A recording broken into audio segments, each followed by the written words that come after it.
Okay, cool. So I think we can kick off now and just let people trickle in as they arrive. I guess I'll pop on my video here to say hello. Um, so yeah, this is the seventh cadCAD community call. We run these monthly, and the point of these calls is to get intros to all the other people working on cadCAD.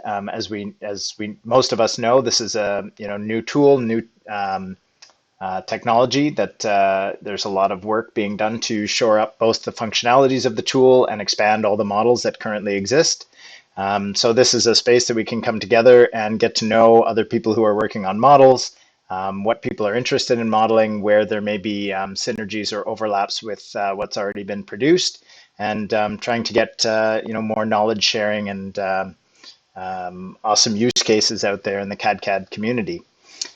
So we normally open up with a quick round of introductions. I know we've done this a number of times now, so some people may have introduced themselves a few times, but I would definitely love to open up the floor to anyone who is new here or anyone who has something in particular to share. If you've worked on any models, or what would you like to see modeled if you haven't worked on any models yet, or what you need help with in the cadCAD space. So I'll start to model. I'm Jeff, working at the Common Stack and Block.Science, and spending a lot of time in the cadCAD community because there's definitely a lot of overlaps with the different complex systems that are being built in a bunch of these different communities. So yeah, happy to be here and help hold this space to facilitate the knowledge transfer of everyone working on these wonderful models. Is there anyone who would like to jump in and give a quick introduction? Any models you're interested in or have worked on, or questions for the community? Hello, this is Gus here. This is my first cadCAD community call. I know a couple of you guys. Yeah, currently I'm working with a project called DAO Education. We're just approaching, let's call them no-coners in with to the Latin American market, and we want to bring them into the crypto space and teach them as long as we can, of course.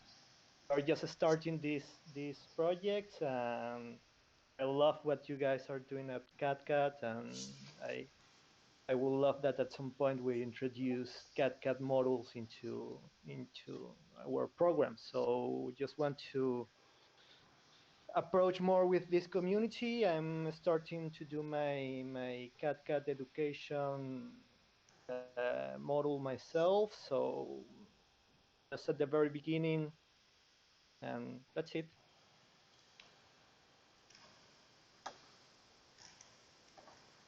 Thanks for sharing. Anybody else? Hi, I'm Daniel Friedman. I'm a friend of Zargum's, which is how I learned about this project, and I'm taking your online course, a beginner in Python, but really appreciating this integrated effort. And right now, I'm under the Markov blanket of the Active Inference Lab, which is a project related to free energy principle and maybe a few other topics that people like. And so, one thing that kind of excited me was just combining complex systems approaches and specifically like cadCAD as an instrument to talk about active inference and communicate it and make it participatory as well. So, looking forward to this conversation. Thank you. Awesome. Thanks for coming, and definitely happy to help integrate with different communities. If you have more people who are interested in data science, complex systems modeling, and all that, we are happy to yeah, work with as many of the people with background skills to bring into the community as well. Thanks for joining. Anybody else? Hey, I'm Nico. I've been around here sometimes, but not really. So guess I'm kind of new. Yeah, I work with Shawn, and I'm trying to find out what's under the hood here at cadCAD. So I think this is like super powerful software, and you guys are making it like such a revolutionary work, and it's all open source, and it's so wonderful like that. So yeah, I'm gonna be chilling around here, and you know, hopefully. gaining at least a fraction of expertise that you guys have. So yeah, thanks for having me. Nice. Thanks for joining. I've also seen you in a couple of the Luna Swarm chats, and also there seem to be a number of kind of open community modeling initiatives at the moment, whether the One Hive Luna Swarm, the Gitcoin grants modeling sessions. There's definitely some really exciting areas to get involved. So thanks for joining there and joining here as well. Yeah, totally. I'm super happy to do so. I'm excited. Thank you.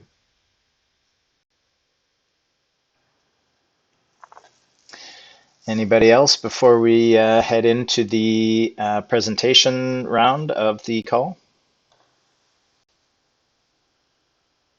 I'm Chris Katoya. I am a program manager at Block.Science. Really excited about the community that's growing and all the efforts that Jeff has been putting in to make that happen. So yeah, I'm super eager to see Shawn's presentation today.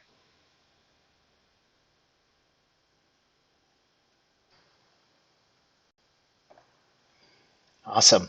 We were just giving a quick opportunity for intros and any models that you've worked on, models that you're interested in seeing, or if you have any other questions or need help in cadCAD, feel free to jump in and introduce yourself. Otherwise, we will move on into the presentation section of the call. I'll give one last chance.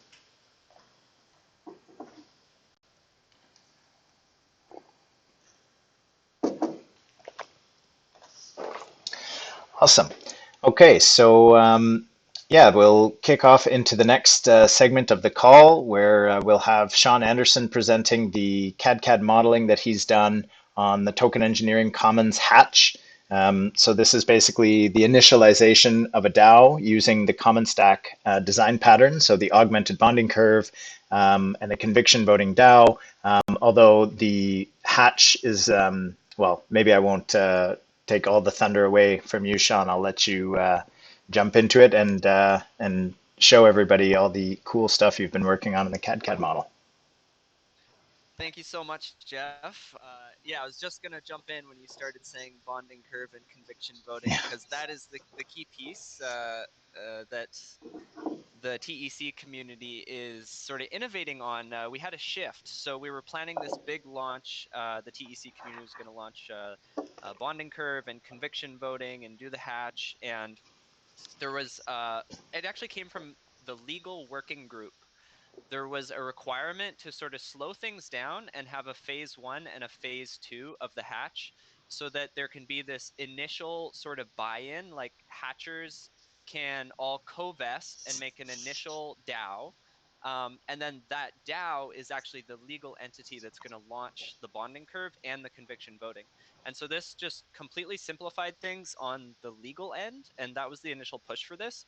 But kind of a happy accident was it ended up really simplifying things on the technology end as well. So it was kind of cool to see something starting out in legal and then just simplifying everything in the technological side of things. So the TEC, the Token Engineering Commons, they're doing a two-phase launch. So one is, firstly, is just the hatch. And what the hatch is that it's really based around this concept of impact hours. So the TEC has a really nice workflow going. It's composed of several working groups. There's like a communications working group, an onboarding working group, a soft governance working group. And these teams all work asynchronously and then come together every Thursday. There's a community call, and the whole sort of community comes together and shares what's been happening. And all of this is happening. Like the TEC is this highly functional, highly operational DAO without any sort of blockchain, cryptocurrency, token, nothing. It's really just a collection of sort of norms and people coming together on social contracts. And if there is one, oh, let me share my screen. Share your screen. So of course this is based around technology, but the goal of the TEC is to not be a technocracy. So the idea is that most DAOs, most crypto projects start with a couple of programmers or a handful of programmers, and they decide all the rules, they launch the system, and then they go promote it, market it, and get people to join. But what we want to do with the TEC is not be developer centric. We want to be human centric and cultural centric. So I think it's been about 4 or 5 months that the TEC has been actively working and building, all without any sort of like trustless, blockchain technology binding people together. It's really centered around cultural ideas. And so the technology that's being fully utilized here is primarily Discord, Telegram, and then there's a forum. So this is the first sort of tech deploy that allows the TEC to continue progressing. And this is where we start with the hatch. And things have been really evolving through the forum, just through forum posts, and there is a simple voting mechanism that's been implemented here, just with like stars and upvotes. And there is a source cred implementation that's active in the Discord server. But the first sort of tech build is the impact hours. And the system that's in place here from the common stack is the praise system. So whenever someone contributes in a certain way, anyone else can call out that person on Telegram and cast praise. So it's just a simple Telegram bot. Anyone can dish praise to anyone else. And by using that Telegram bot, the praise gets logged into a simple spreadsheet. At the end of every month, that spreadsheet gets rolled up and praise gets converted into impact hours. And again, impact hours are simply just maintained in a spreadsheet. So everything is like bare bones, off chain to begin with to create this sort of cultural build. But as we move into phase 1 of the hatch, we are now finally moving from this just being bound by sort of social contracts into more of a formalized, what you could call trustless system that is moving on chain. And so how we're modeling this, the phase 1 of the hatch, is following this cadCAD ethos of, to simplify things, it's like requirements gathering, and then mathematical specifications, and then modeling and simulation. And so I'm going to walk you through how we did that, and then I'll get to the modeling and the simulations. But it all starts in the forum. So we made this tech spec working group, and this is to define the specifications, all the technology specifications of the TEC. And it starts here, the hatch. So these are essentially the 3 components that are in the works. The hatch is coming up soon. It's ready to go. There's the Dandelion DAO, which is coming out of the hatch. And this is like the DAO God mode, essentially. This is a voting mechanism that allows token holders to vote to change anything about the DAO, to augment any parameters and anything. So this is like the DAO God mode. And the main purpose of this is this is going to be the governance system that comes out of phase 1. And this Dandelion DAO will allow token holders to vote on and approve on all the parameters that are going to launch the conviction voting and the bonding curve. And once the conviction voting and the bonding curve are launched, the Dandelion DAO is not expected to be active. It's not expected to be an active mechanism. It's there in case something needs to be drastically changed that conviction voting can't cover. But its main purpose is to just have a sort of system 1 voting mechanism that allows the community to, in a decentralized way, come to consensus on the parameters for conviction voting and the bonding curve. Would So you if say I it's like amending the Constitution versus like iterating within the scope of the Constitution? That's such a good metaphor that I've never heard before. I think that's exactly what it is. Yeah. Okay, so let's click in here in the hatch. So what we did is, this is the template. This is this is a fork from Aragon Garden launch template, and I haven't been so active on like the contract development and sort of the historical side of this. I know a lot of this originated from Aragon. OneHive has been sort of the active development team that's working with the TEC. It's really cool to see this stuff emerge. It's in a very decentralized fashion, so much so that it's really hard to track who's working on what and what's even being developed. It's just seems to be everything will just be finished one day and someone's presenting it. So it's been a really cool experience with the TEC. But this is the Gardens template. So it's Aragon DAO template to experiment with public community coordination. And the key here that we're going to look at, the purpose of the modeling that I've been working on is if we go into the scripts directory, there's this new DAO.js. And this is sort of like the configuration file for launching a DAO. And so we have a DAO ID, token owner, network, zero address. So a few constants that we use for convenience.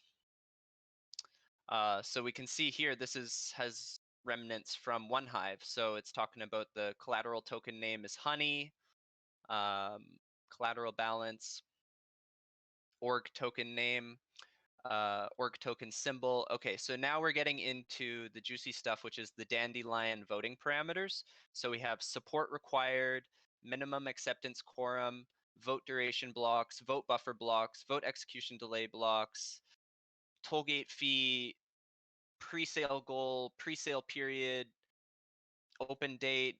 So the first thing is when we talk about not being a technocracy, is like all of these parameters are extremely important, but how do we expect people to first of all find this repository, find this file, open it up, not be completely scared away because it's like crazy JavaScript, and then actually read and comprehend these parameters, understand what they are to the extent that they can have an engaging conversation with the community and bring their ideas to the table for open discourse.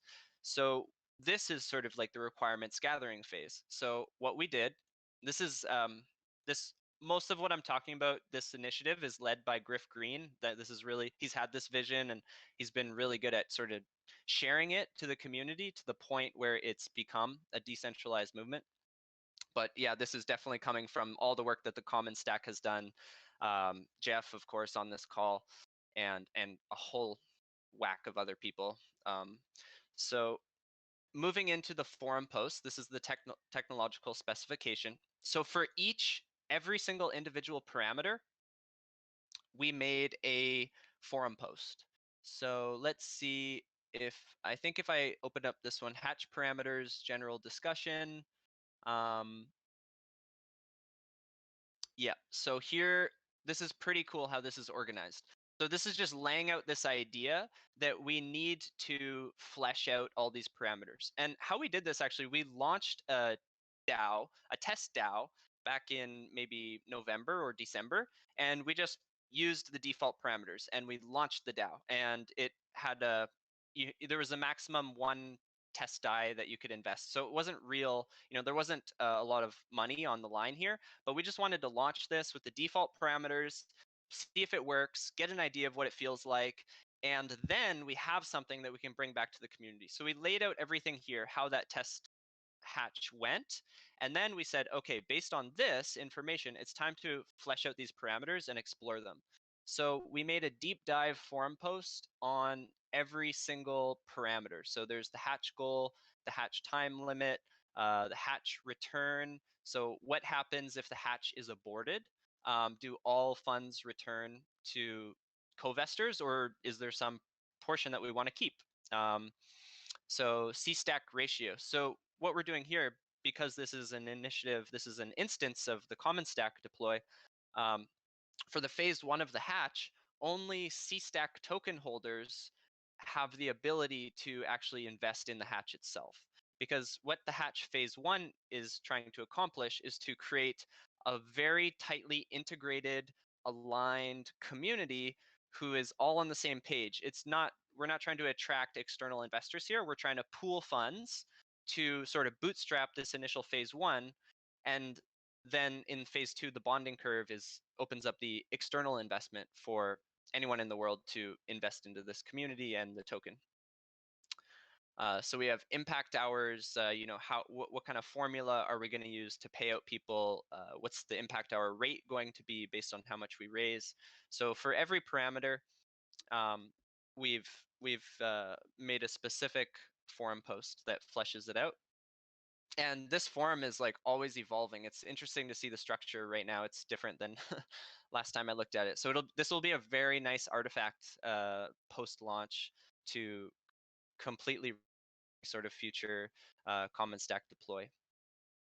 Okay, so once these parameters have been fleshed out and the whole community has been given a chance to have some dialogue and discourse and sharing on sort of how they see this, and maybe they have some opinions they want to share, then we move into the mathematical specification. So actually, let me go back. Was that impact hours? Yeah, impact hours rewards. This is really cool. So this discussion on impact hours led to an awesome formula from Sam. Sam's very active in OneHive and the TEC, and he came up with this impact hour formula, which essentially has two parameters. Let's see. So it's based on the total number of impact hours from the community. M is the slope, so it's how slow our impact hour payout grows. I call it like how strict we are on ourselves as a community. And then R, this is a neat one. This is the cap on impact hours. So this is like, let's say theoretically we raise 100 million X die. Well, based on the formula, that might mean we're paying out all our community members 500 X die per hour. And we just want to have this ability to say, well, that's kind of unreasonable. We don't need to be paid out 500 X die per hour. Let's just put a hard cap on it. So you can think of this as being roughly 100. So you know, if we hit all of our dreams came true with the bonding with the hatch raise, then we would have this maximum cap on um, the impact hour rate. And so Sam came up with this very cool formula where on the x-axis here we have the increase in the amount that we raise as a community, and on the y-axis is the impact hour rate that people get paid out. And so he plugged in the default values here. Total impact hours as 6,000, which I believe that's pretty closely accurate to our trajectory. M is 1,000 and max payout is 210. So we can see how that payout function grows. So this is how some of the mathematical specifications started to arise. Now what you'll see here is these are not necessarily complex adaptive dynamic systems. This is a straightforward equation. So the modeling that we're going to get to is quite different. It's not a typical cadCAD environment. In fact, I'm not even using the cadCAD library yet. I'm building something that's very complementary and sort of could think of it as like a not a prerequisite, but like a prior step to cadCAD modeling. Once you see what we've got, you'll see, oh yeah, you could then throw this into a cadCAD simulator and see sort of the interaction between the components. Because what we're doing so far is we're going to be modeling all these individual parameters and seeing their impact on the potential raise.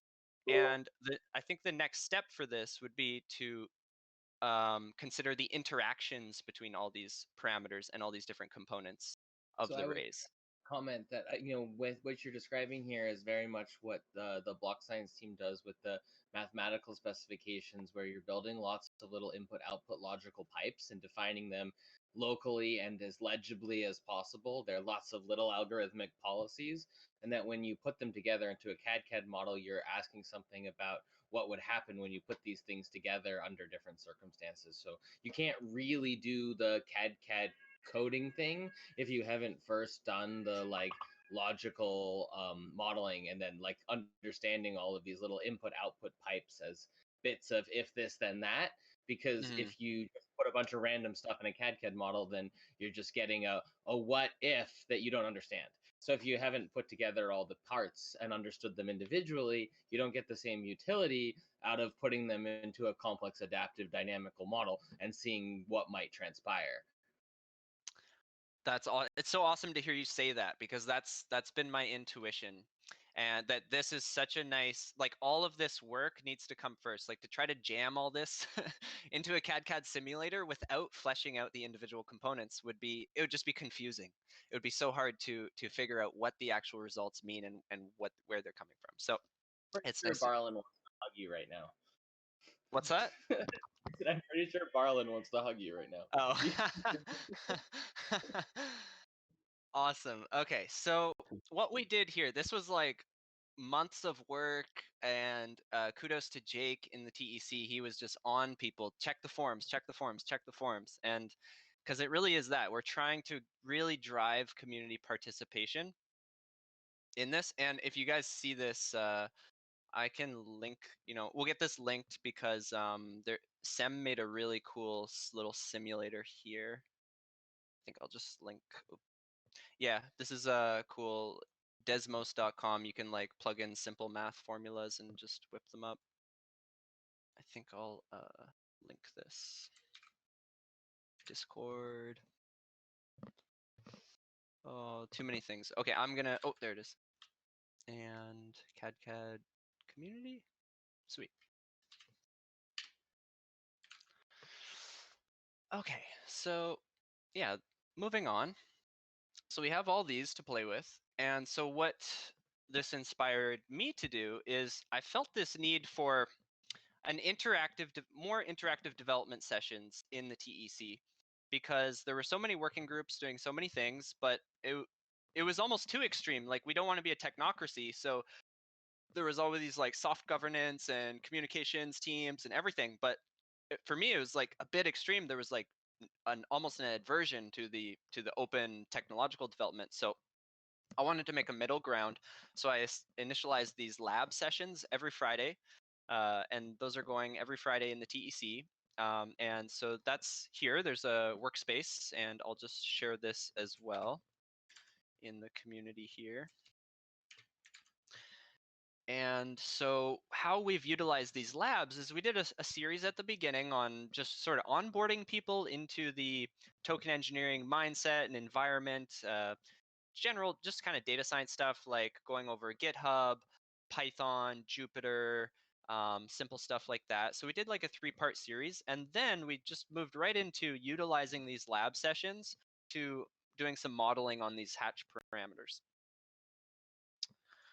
And so I think I'll just jump into it. I should have the lab repository here. And I think I'm gonna go with, in lab 8, we have like kind of our final working version, but I think I'm gonna open up lab 7 because it's a bit more raw and you can actually see what's going on. So TEC, and I'll just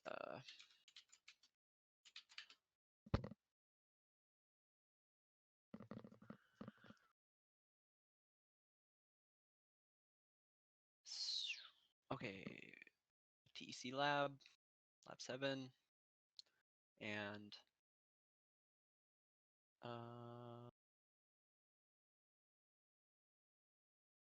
I should have cleaned this up before leaving it, but okay. So we're gonna model all the components one by one, and we end up having essentially 4 components, or you could say 3. We have 3. The impact hours component to this hatch, which is also here.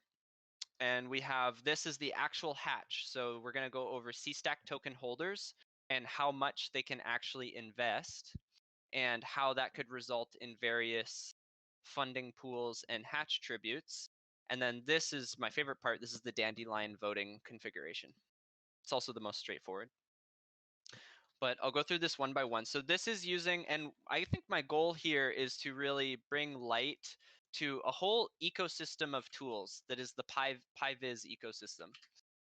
Because I think this is extremely complementary to a lot of the work that people on this call are going to be doing when they're looking at cadCAD modeling.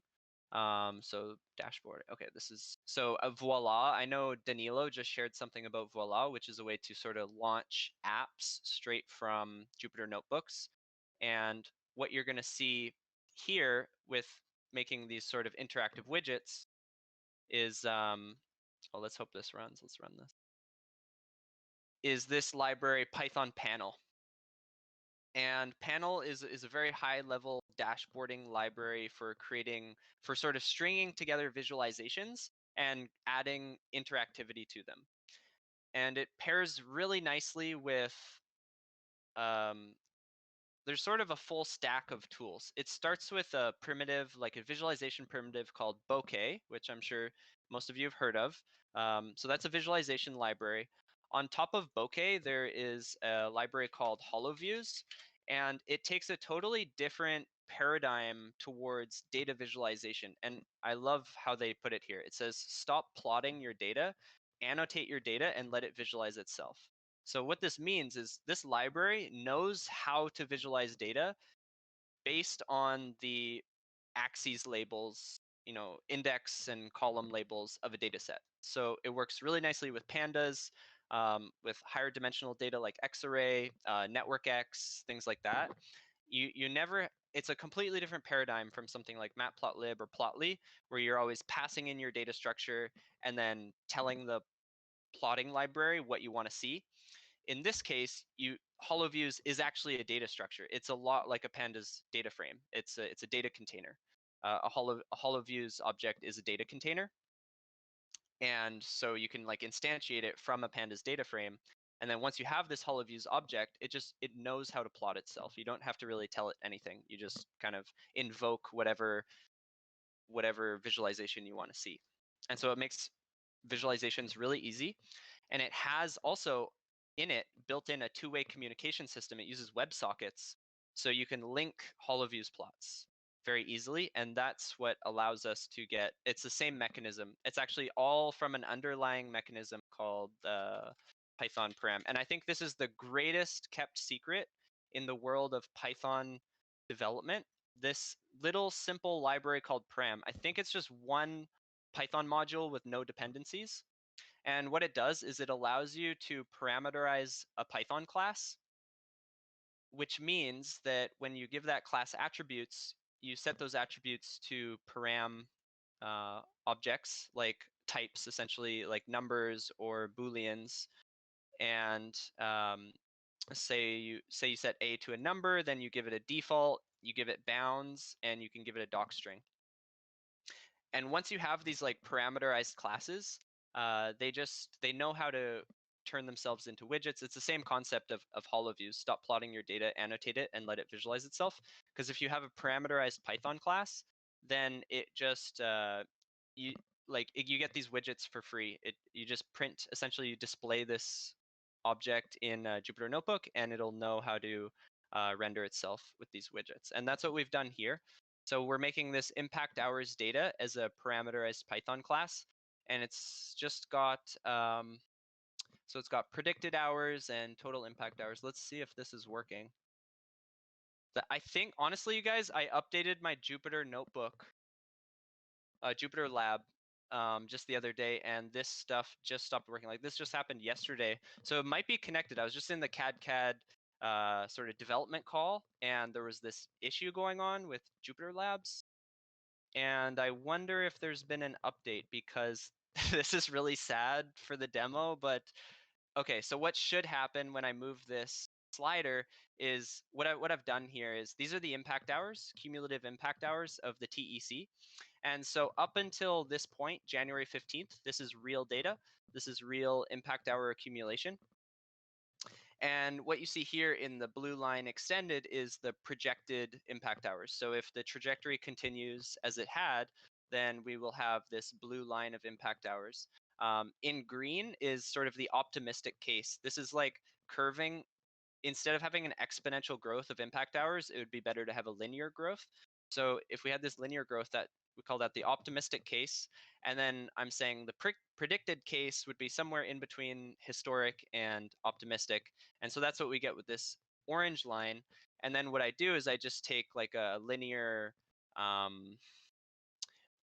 space, just like I just scale this curve between green and blue, so that as you move this widget, like I'm thinking on the fly if I could how I could solve this, but I don't think I want to go down that rabbit hole of trying to troubleshoot this right now, because that could end badly. But if anyone else wants to like in parallel run this, I'll just link this. If anyone wants to like on the fly try to debug this. I think it was the Jupyter Lab update. that just came out.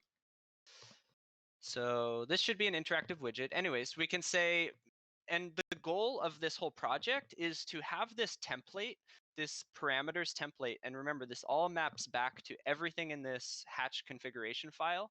So we can give this to a community member who's not a coder and allow them to have a voice in this case, what they expect. What are their expectations of the community? Do they expect we're going to run way off with our impact hours, or do they think we're going to curve this or flatten the curve, so to say, with impact hours to start? And someone have a comment? Heard a little something. I'll keep going. So the next thing we have is this impact hours formula, and what we saw. This is what we saw earlier, being modeled through the forum, and what this is this is the curve that we saw, and we can slide these widgets and say, okay, what's our minimum raise? And this is a parameter in the hatch that says if we don't meet this raise, then the whole thing aborts. What's the expected raise per impact hour? This is that variable m in the impact hour equation. Maximum impact hour rate, yep, this was R in that equation. And as you move these widgets, this curve should really be moving. Target raise, this is going to move these crosshairs. And also this whole thing's being refactored. It's going to be much simpler. We're not going to have two crosshairs, just one. But as you shift your target raise that you would like to see the community achieve, it's going to shift these crosshairs, and you're going to see how the impact hour rate changes from that. And then based on what you put here, mainly this expected raise per impact hour and target raise and minimum raise, we can actually see what the minimum raise to have a successful hatch is, what the expected raise is, and what the target raise is. And these will actually fluctuate based on the formulas in here, based on impact hours. We'll see what percentage of the raise is going towards the cultural tribute, that's the impact hour payout, and what percentage is going towards the funding pool. So then we have here in the hatch, we have C-stack token holders. So these are ranked from basically by their wallet amount. So index 0 here is the highest C-stack token holder address. In this case, that's Griff Green. And so this is a distribution of C-stack token holders. And the different colors on this curve are, in blue, we have the maximum possible wrapped XDAI they could stake into the hatch. And that's based off this parameter called the hatch oracle ratio. And this means for every one C-stack token you hold, how many wrapped XDAI are you allowed to stake into the hatch? It's a cap on co-investment. And so for the test hatch, we have this default to essentially 1 penny per C-stack token. But as we shift this, these should be shifting up and down and showing different amounts. And what this means on the y-axis here is XDAI staked. So so I think this is given the default parameter, which is 0.01. Griff Green would be able to invest a max capacity of 400 wrapped XDAI into the hatch. And then we get this sort of distribution here. And what we see in this table here, it's probably the font is too small. Oh, that might help a bit. So given the parameters that are set up here, the max raise, min raise, hatch period, hatch exchange rate, and hatch tribute, we get the maximum possible raise. So this is based off this hatch oracle ratio. So if we increased this, we would see this row increase. So it's the maximum possible raise that can happen based off the oracle ratio. And in this case, with default parameters, it's 3,560 total. And here we have the geometric mean per hatcher. So this means your average hatcher in sort of the middle of this distribution is expected to invest roughly 14 XDAI into the hatch. And then it's a geometric mean, so we get orders of magnitude. So the top C stack holders would be expected to invest, say, around 140 XDAI, and the long tail of this C stack distribution would be expected to invest about 1.4 XDAI each. And then we get calculations on how much XDAI is going to go towards the hatch tribute and how much is going towards the funding pool. And to differentiate these, what these mean is the hatch tribute is just a non-redeemable investment. And it's a percentage here. It defaults to 0.05. It's kind of like an ante when you're playing poker. It's like even if you fold, you can't get it back. So if you don't like the way the DAO is moving into phase 2, and if maybe you don't like if you see a proposal is going through with the Dandelion voting, then you can always take your money back and exit, but 5% will be left behind as a hatch tribute. And then based on these parameters, we get the total tech tokens being minted. And this can be scaled based on this hatch exchange rate parameter. And this doesn't change anything anywhere. It just changes the sort of the number of tokens that are being minted. So this one, I'm excited to see how the community will play with this, because it won't change. It'll literally change nothing about any of the charts or the distributions or anything. It'll only change the number of tokens in circulation. And then, of course, if they were to be traded on a market, their price. So it'd be interesting to gauge how many tokens the community thinks should be minted. And then finally, based on all of these parameters, we get what the funding pool would be based off our minimum raise, our maximum raise, and our target raise, and the maximum possible raise based off the Hatch Oracle ratio. And these are all dynamic charts. So this is honestly, it's so unfortunate that this is not working. I wish I had looked into this just last night or this morning, because I bet I could figure out something to get it going. But I could probably just maybe install a previous version of Jupyter Lab. That might work. Let me try a couple things. Do you want to try to do some async Q&A while you try to get this up and running? Because I think that would be. Yeah, thank you. That's a good idea. I'm gonna make. Go ahead. You said you're going to test the Python version for me in the previous call. Maybe the Python version is what bumped it? Oh, wait, did I You were testing 3.9.1 for me. Yeah, okay. So because my virtual environments have specific Python versions. So this should be Python 3.8. I also Shawn, there's that one weird requirement that panel has. But let me check that one. I also have this other virtual environment, which is TC Lab. Oh, virtual fish. Activate TC Lab. And I'll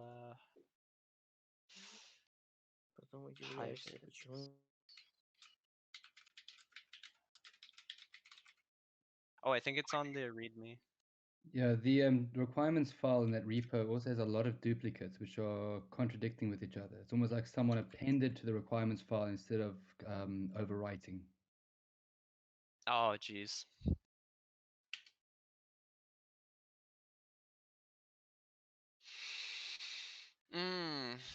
Does not support current version of Jupyter Lab.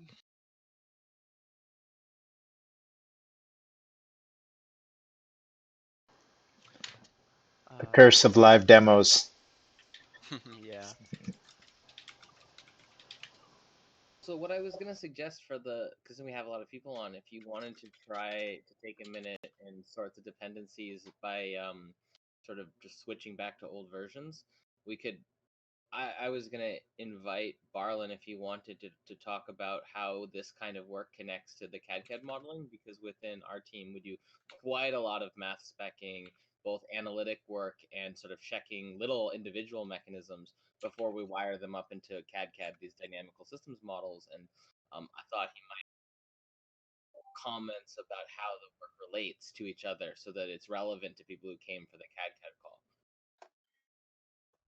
Sure. Yeah, I'll just mention that, like one of the key steps that we do in a design before we get, so kind of what Sean was referring to, that if you just model a complex system and you get a whole bunch of results, but you don't know whether those results are telling you actual you know results about complex adaptive systems, or whether they're just, or whether you actually have um, not not wired a component correctly, or even coded it correctly. So, a common step for us would be to do something similar, that we often start with a Desmos and say, oh, like this looks like a good algorithm, and then we will often make a cadCAD model where we are just testing that component, and verifying that component does exactly what we expect it to do in that kind of controlled verification environment, where you're expecting, I have a known input, I have an expected output, and doing a proper comparison between those two things. So yeah, so that is absolutely part of essentially the scientific method that we employ. Do you That guys put together? Do you guys implement sort of like production lines where, or like, is one person working across? Like, would one person be focused on one project, or would one person be focused on one sort of piece of the production line across multiple projects? Does that make sense? Because there's the mathematical specification, there's this initial phase that we're seeing here, which is the I don't know what the terminology would be for this phase, like sort of sanity checking or initial modeling, non-complex modeling maybe. Yep, this is the verification model. Oh, verification model. Yeah. So there's like the pipelines that we have kind of go, to answer your first question about like whether we generally have one or two people like working on a project through its whole life cycle, but then we also have people jumping in and out based on their expertise in different parts of the flow. So think of it more like if you think of it as a matrix, you have the progression through the different kinds of work, the pipe as you described it, and then you have the people, and so then those people, or excuse me, the projects, and I guess it's a tensor, people, projects, and the expertise. You start having to make sure that a project goes through the whole sequence, and at least one or two people will be kind of owning that project all the way through, but they'll work with their teammates to make sure that the necessary skills in a part are met. So I'm stronger, for example, at writing the algorithm derivations, the analysis to derive a mechanism. So then, although I might live through a whole project, at different stages in that project, I would lean on someone like Danilo, who's like really talented on the implementation side, to make sure that we get through maybe some of the late stage stuff, which is hardcore computational, like searches, like massive experiments and evaluations, or just the implementation of the model in the first place. And so I I'm rambling now. God damn it. Basically, nuts and bolts of it are at least one person follows a project all the way through, but the team flexes around where their focus is based on their expertise to make sure that we run the whole gamut. You're not rambling, you're stalling. Thank you. Maybe this will go. Let's see. Okay. There we go. Okay, this is the going now. Yes, yes. So I just reverted back to Jupyter 2.2. So something's up with Jupyter Lab. So this is the sort of a vanilla example of how we can start to get these interactive plots. And this functionality really, it does. Okay, so this is a simplified interface. I think I'm going to jump back to what I had open, so you can actually see the code behind this. Okay, so this is, like I said, this widget is just a simple, this is predicted hours. So this is a scaling factor that I've made param widget. Param is just a param number. And then I have this function. So how this works when you're making parameterized classes, you just make a function that's going to output a visualization. And if that visualization depends on any sort of parameter, then because this inherits from the parameterized class, it will re-render anytime that parameter is changed. So we get this widget for free, and then because this output visualization is using this, the value of this, so it's predicted hours. So where are we using that in here? Self.predicted hours. Then it knows to re-render based on this parameter changing. So this is like, I think this is going to be a key piece of the ecosystem, plugging into cadCAD, especially when we get to the dashboarding phase of things, which is something we've been talking about a lot in the OneHive community. Okay, so now we should see, this should give us, oh, minimum raise doesn't, you just see it sliding at the bottom there. Expected raise, this is going to shift the curve, and we can see how these funding pools change. So this is increased expected raise, maximum impact hour rate is sort of, so if we set this to 0, then 100% of the funds are going to go towards the funding pool and there'll be no cultural tribute. Whereas if we fill this to capacity, then we notice that all of the funds end up going to the cultural tribute based on, we can increase this expected raise, and so we can start to play with the interactions between these parameters. Minimum raise.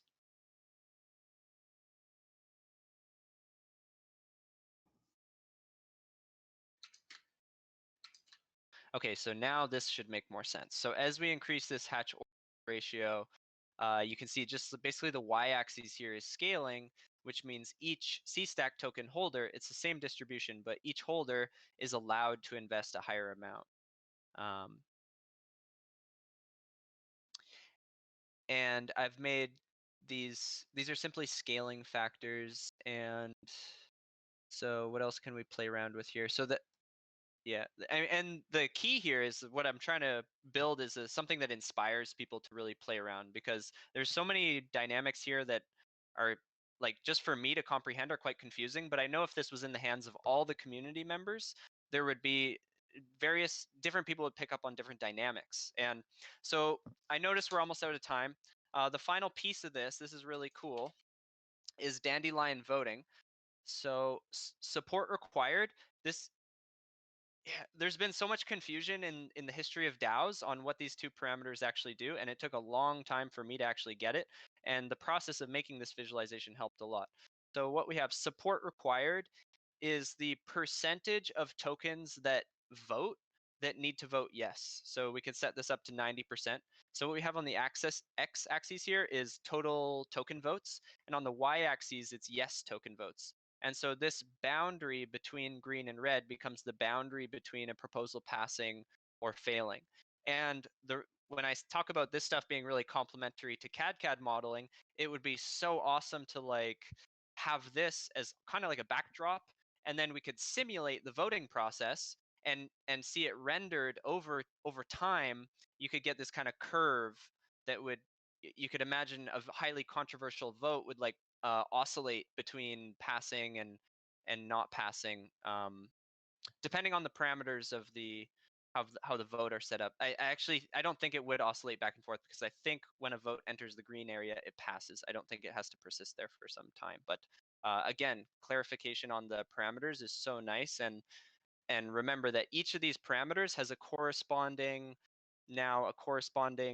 forum post that completely fleshes it out and opens up space for dialogue. So this is how we're trying to solve this technocracy issue in the DAO space and in the crypto space in general. So what minimum accepted quorum is it's the percentage of all tokens that have to vote yes in order for a vote to pass.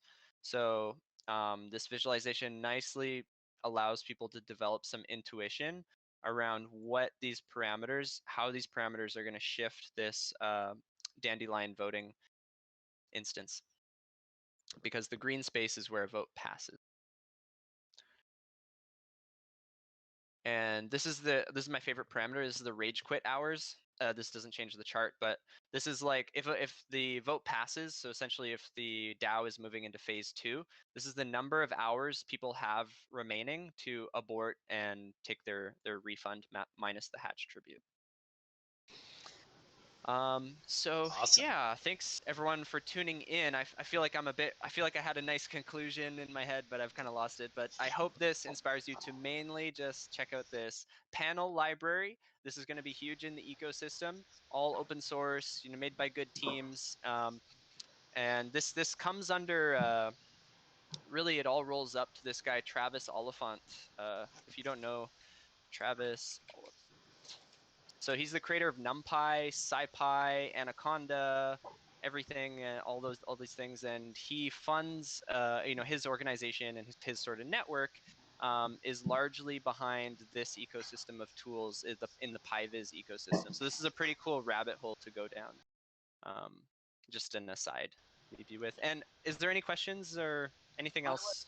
I wanted to make a last point too that was just sort of encompassing this in with our broader cadCAD work is that there's a really high focus on making informed participation, and I think that when it comes to launching a system, this is the informed participation, and that like in a way taking these systems post launch, and we talked a lot about digital twins, for example, in our cadCAD core call earlier, the working group call, and it's important to recognize that you get these things designed and agreed upon and launched, and then they're running, and you have models, and those models help you understand what's going on, and all of this rolls back to informed participation. And I think we're entering an era where like informed participation includes making algorithms themselves legible, and that means data science, and that means data visualization, and that means math specs describing components of logic that are in those platforms, etc. And so I think it's actually a good place to be thinking, because the more complex dynamic models are not actually useful if you can't understand the parts that make them up, because then you don't know what you want to change or what it would mean to change it. And so it all does tie together really nicely. And I think as a community, whether it's data viz or modeling or running simulations, this is the collection of technologies that we need to become comfortable with and to contribute to advancing. Absolutely. And one of the final points, I don't know if Shawn mentioned it yet, but this all of these simulations are going to be wrapped into a kind of a community front end. So anyone who is participating in the TEC will be able to get their hands on these parameters, not just reading the forum and contributing in the discussion, but actually setting the parameters, hitting this is my proposed parameterization of the TEC hatch, and of the various components involved. And then the community can engage in a discussion with multiple proposals of different parameterizations and determine, which one is the one that we want to move forward with. So ultimately, this is trying to bring all of the technocratic decisions. In most DAOs, these decisions are just made, and that's how the DAO is set up. And what Shawn is doing here, and the TEC as well, is opening those decisions up to an engaged community, and obviously making it much easier to understand and comprehend with all of these visualizations, and understanding the intricate interplay between all of these parameters, because they're not just a walk in the park. So yeah, really, really interesting stuff. I'm stoked to see the introduction of the panels and the interactive widgets. I'm glad you got that sorted out, because I think that's a really cool feature that brings a lot of this modeling a step closer to the end user who's looking for the information, but maybe doesn't have the data science and complex systems background to be working in cadCAD models. So this is a great way to present that to a non-technical audience in a way that they can understand better. That's great. Thanks so much, Shawn. And I noticed, yeah, definitely. So we're at the top of the hour, so I won't keep anybody here. If there are any final questions for Shawn or Q&A, we can definitely field a couple of questions, but if you have to run, absolutely understood.